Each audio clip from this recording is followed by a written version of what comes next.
T'es-tu déjà posé la question de savoir pourquoi beaucoup d'entrepreneurs parmi nous n'arrivent pas à avoir une réelle présence en ligne? T'es-tu déjà posé vraiment la question de savoir qu'est-ce que tu fais de différent par rapport à peut-être 1% des entrepreneurs à succès qui arrivent à avoir une bonne présence en ligne et faire en sorte d'aller impacter, toucher le maximum de personnes, d'aller rassembler une quantité et un nombre infini de personnes qui sont prêtes à défendre leur cause. C'est ce que nous allons voir dans cette vidéo où je vais te montrer comment faire pour booster ta présence en ligne en 3 étapes. En plus de ça, ce que je fais, j'ai réservé une dernière étape, c'est-à-dire une 4e étape qui va te permettre de pouvoir convertir de façon concrète et monétiser la présence que tu auras sur Internet, sur les réseaux sociaux, que ce soit sur Facebook, Instagram, TikTok, YouTube, peut-être LinkedIn ou peu importe le réseau social que tu utilises présentement. Donc, il faut comprendre que c'est important pour toi, en tant qu'entrepreneur, d'utiliser les réseaux sociaux pour développer ton business, mais bien plus de savoir les utiliser de la bonne manière. Moi, par exemple, j'ai créé ma chaîne YouTube depuis 2017-2018 pour être précis. Et c'est vrai que cette chaîne YouTube qui s'appelle Riche Afrique TV aurait pu atteindre peut-être 100 000, 200 000, 300 000, voire le million d'abonnés. Mais il y a quelque chose qui m'a manqué. Et cette chose, c'était la présence en ligne. Ça veut dire que je n'étais pas constant, je n'étais pas régulier dans mes publications. De sorte que lorsque, par exemple, j'avais une bonne vidéo, je faisais une vidéo de qualité qui arrivait à toucher et impacter beaucoup plus de personnes et arrivait vraiment à booster ou encore décoder les algorithmes de YouTube. Mes vues, mais aussi le nombre de mes abonnés augmentait et je pensais que c'était la fin du monde. Donc, du coup, j'arrêtais d'être productif, j'arrêtais d'être présent sur YouTube. Après 1 mois, 2 mois, 3 mois, je revenais encore pour faire des vidéos et je m'étonnais que je n'arrivais pas à avoir le bon résultat. C'est justement parce que je n'avais pas cette présence continue et constante sur ma chaîne YouTube. Et c'est quelque chose que je te demande et je te recommande de ne pas faire si tu veux vraiment booster ta présence en ligne. Maintenant, tu vas me poser la question de savoir, mais pourquoi c'est ça, il faut être vraiment constant, il faut être présent sur les réseaux sociaux ou bien même en ligne, tout simplement sur Internet. C'est parce que aujourd'hui, la plupart de nos clients se trouvent sur Internet. Depuis l'avènement de Facebook, aujourd'hui avec TikTok, aujourd'hui avec tout ce qui est comme réseaux sociaux qui cartonnent aujourd'hui, qui brassent du monde, qui font que beaucoup de personnes utilisent Internet pour pouvoir s'informer, pour pouvoir se divertir, pour pouvoir acheter, mais pour pouvoir aussi apprendre de nouvelles choses, font que la plupart de nos clients se trouvent malheureusement en ligne plutôt que des lieux physiques. Donc, c'est pour ça que toi, en tant qu'entrepreneur, si tu veux vraiment faire passer ton business à un niveau supérieur, si tu veux gagner beaucoup plus de revenus, si tu veux impacter beaucoup plus de clients, ça te prend justement de pouvoir développer cette présence en ligne. D'accord? Donc, je vais te partager maintenant les 3 étapes essentielles qui vont te permettre d'aller progressivement vers le développement, premièrement, de ta marque personnelle, mais aussi le fait de pouvoir publier constamment va te permettre de pouvoir, je dirais, toucher ta bonne audience et faire en sorte de pouvoir les attirer dans ton écosystème. Donc, la première étape, c'est qu'il te faut définir ta marque, c'est-à-dire ton branding. C'est quoi ton personal brand? C'est quoi ta marque personnelle? Il faut commencer déjà à consolider cette présence-là, à faire en sorte d'avoir une identité sociale. J'en parle dans mon livre où je parle dans un chapitre où je montre comment faire pour devenir expert, comment faire pour pouvoir attirer beaucoup plus de personnes. J'explique comment faire pour devenir un personnage attrayant. Et le personnage attrayant, c'est pas forcément quelqu'un qui est beau. C'est pas une femme qui est belle. C'est pas forcément quelqu'un qui a tous les atouts. C'est peut-être quelqu'un qui attire juste une certaine catégorie de personnes qui est susceptible d'acheter ses produits et ses services. D'accord? Et ça passe par le fait que tu puisses raconter ton histoire. Ça passe par le fait que tu puisses avoir quelque chose de différent, quelque chose d'authentique qui fait que les gens sur Internet, les gens sur les réseaux sociaux se sentent concernés par ce que tu as à offrir.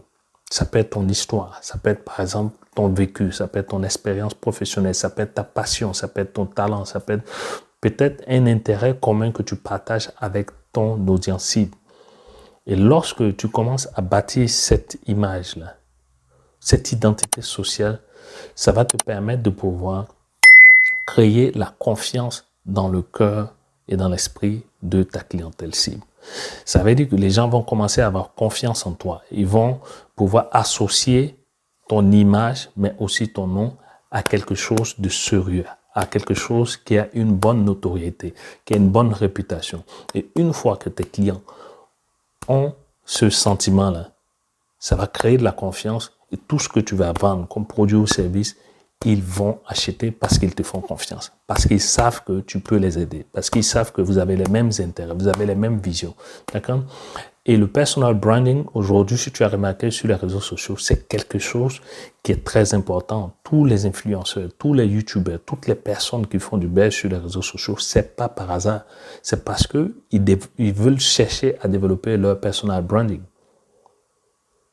Et une fois que tu as ce personal branding, ça peut te permettre, c'est un peu comme une clé passe-partout. N'importe quel produit ou service que tu vas associer à ton nom, à ton image, ça va pouvoir cartonner.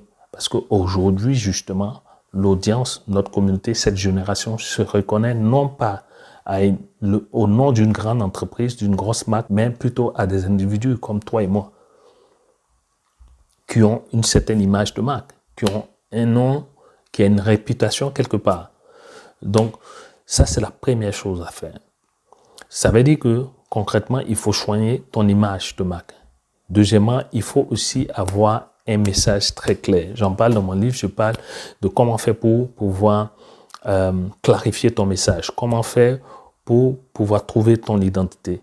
Et ça passe justement en étant beaucoup plus productif, mais aussi en faisant en sorte de polariser par tes prises de position, polarisé par ta manière de faire tes publications. Et ça va nous amener maintenant à l'étape numéro 2, c'est de pouvoir créer des contenus engageants. C'est de faire en sorte de pouvoir publier des contenus qui vont créer de l'intérêt, de l'enthousiasme auprès de ton audience cible. D'accord? Donc, des contenus qui engagent juste cette audience-là, parce que vous avez le même intérêt, parce que ces personnes-là savent que tu peux vraiment les aider. Et tes contenus, justement, ça sera des conseils, ça sera peut-être des astuces, ça sera des idées, ça sera peut-être de défendre leur cause sociale. OK?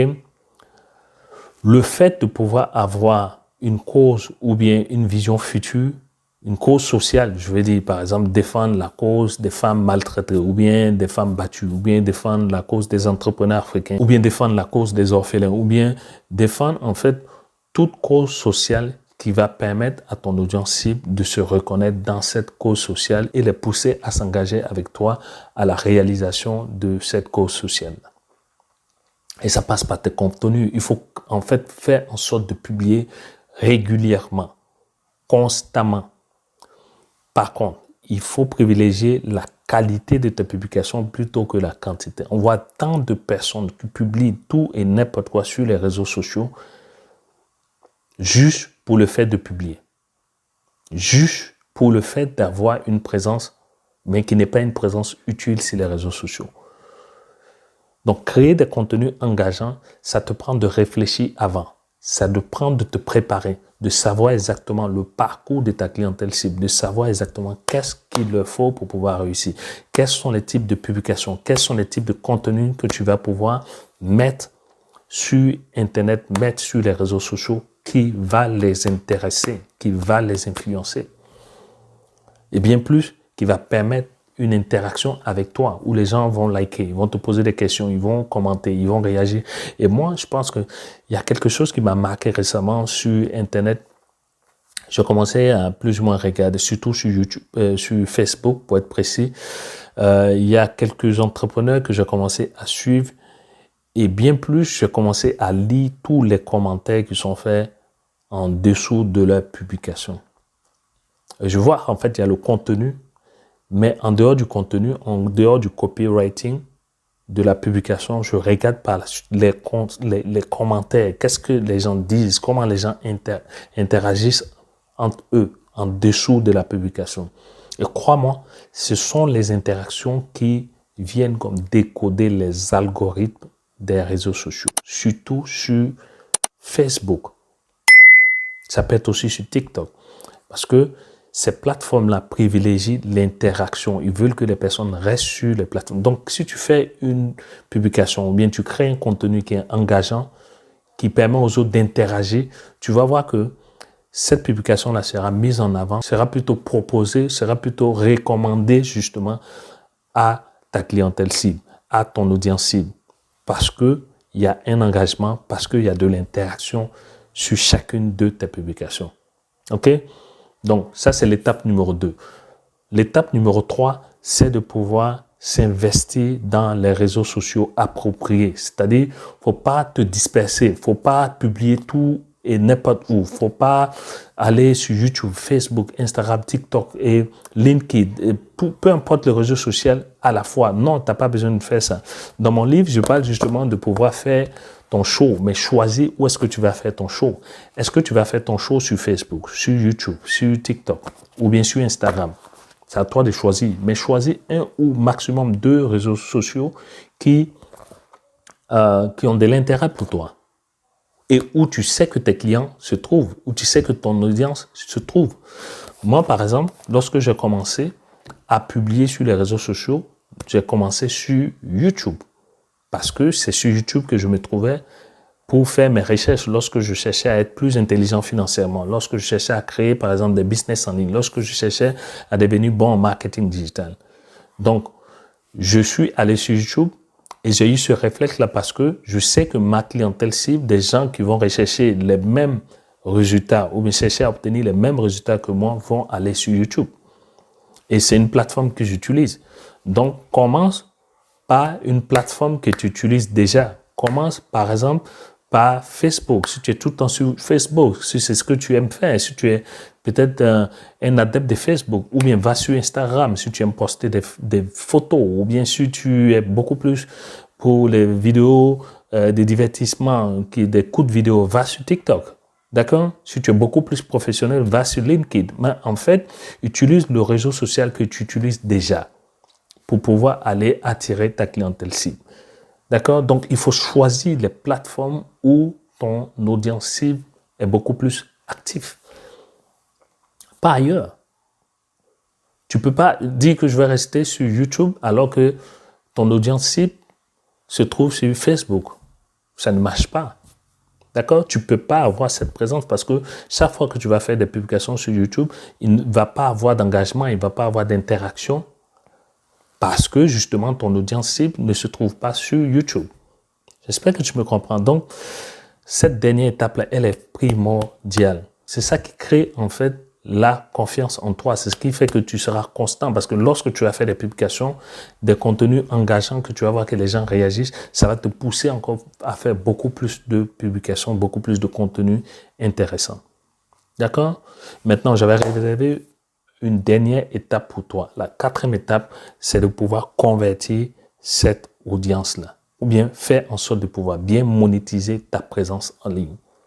Et ça passe par quoi? Ça passe par le fait de savoir comment sortir cette audience cible des réseaux sociaux. Sortir cette audience cible d'Internet. Je m'explique.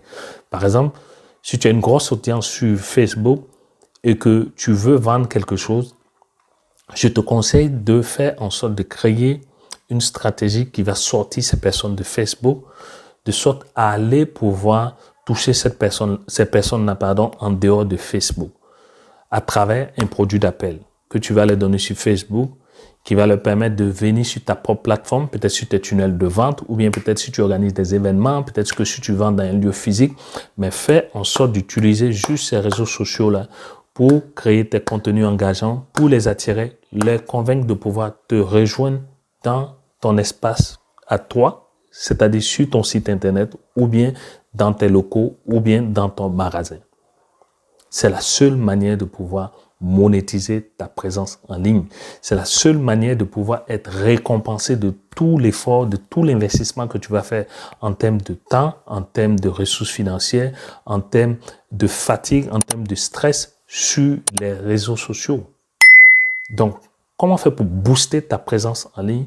Ce sont ces 3 étapes, mais le bonus, ça va te permettre vraiment de pouvoir rentabiliser, de pouvoir monétiser cette présence en ligne que tu auras. Sinon, si tu ne les vends rien, tu vas être juste une source de distraction pour eux et les gens vont aller voir ailleurs. Ils vont aller voir des gens qui vont pouvoir leur proposer des offres, qui vont pouvoir leur vendre quelque chose. Parce que crois-moi, l'être humain, on a toujours tendance à acheter.